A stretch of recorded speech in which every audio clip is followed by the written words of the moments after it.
Hey everyone, welcome back to the channel. Today I'm going to be looking at MLB's new potential plan for the 2020 season and just kind of giving you all my opinion on what I think of it.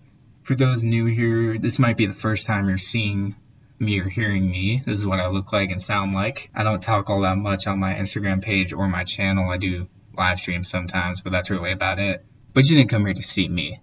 You came here to see what MLB's new plan is going to be. So without any further ado, let's just get right into it.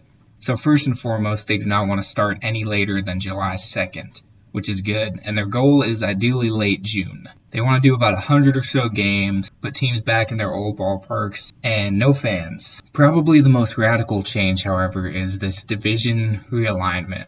If they were to do this, MLB would take the East, West, and Central of the American League and the National League and combine them into just the regional groups. So, for example, here in the West Division, you have the Rangers, Astros, Mariners, Athletics, and Angels. And they took that and combined it with the Dodgers, Giants, Padres, Diamondbacks, and Rockies, which is the NL West. So to me, that plan makes the most sense. I mean, it's the divisions that already exist. I think in an earlier plan that I had posted, they were trying to do some weird geographical time zone weird thing. But this is the one that makes the most sense. Even though I still don't think that the Rangers or the Astros should be in a West division when they're in a central time zone, but that's a topic for a whole other video. And assuming that this happens, I think the Rangers would have a pretty tough time actually gaining any ground in this division. I don't know if there would be a wild card or how it would work. They have not explained that. They already have enough trouble dealing with Oakland. Angels are sometimes a pain in the butt,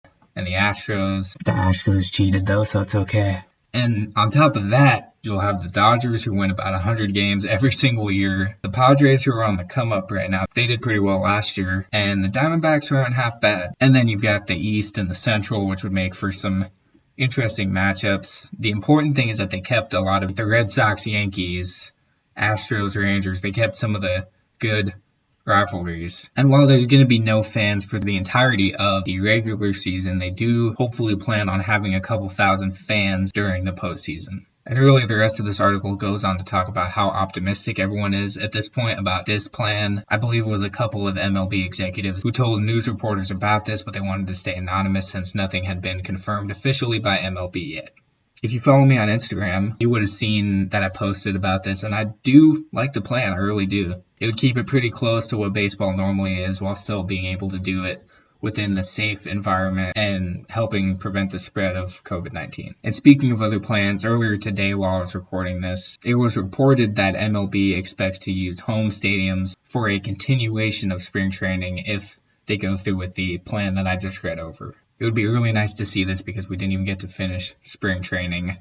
And for us Rangers fans, we hadn't even been able to see an exhibition game of any kind in Globe Life Field. Which, speaking of, I got my last game at Globe Life Park shirt on currently.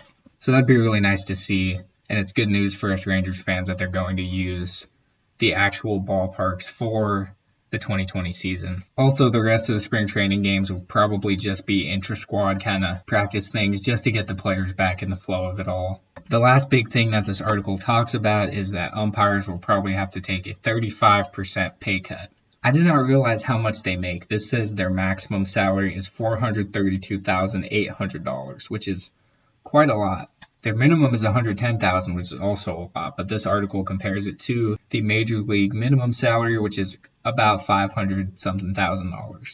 However, for just being an umpire, that is a lot of money. It's going to suck no matter what because teams, players, executives, umpires, staff, they're all going to have to take pay cuts or just not even get nearly as much money to begin with as they were going to under more normal circumstances. But at the bottom here, a veteran umpire was talking about how if you cut someone like Joe West's salary in half, no biggie. But a new guy who's just getting onto the scene, you cut his salary, there's going to be some problems and he might not want to do it anymore.